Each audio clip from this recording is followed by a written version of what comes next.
Nagpa-picture kami pero may isang student na hindi namin kaklase. Field trip day. Ang saya ng lahat, madaming kuha ng pictures, madaming tawanan. Nag-class picture kami sa harap mismo ng museo. Lahat sabay-sabay. 1, 2, 3, cheese!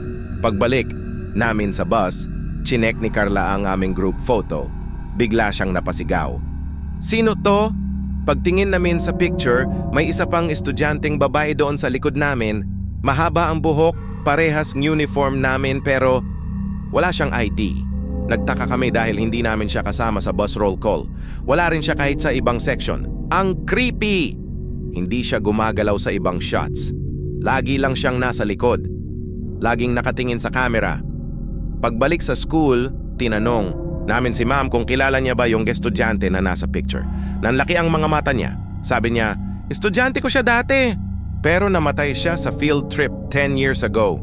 Diyan din mismo sa museum na yan. Pagkatapos nun, wala nang gustong mag-review ng pictures nila sa phone ni Carla.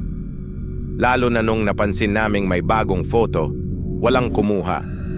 Pero kami ulit yung nasa frame. At nasa harap na siya, ngumingiti.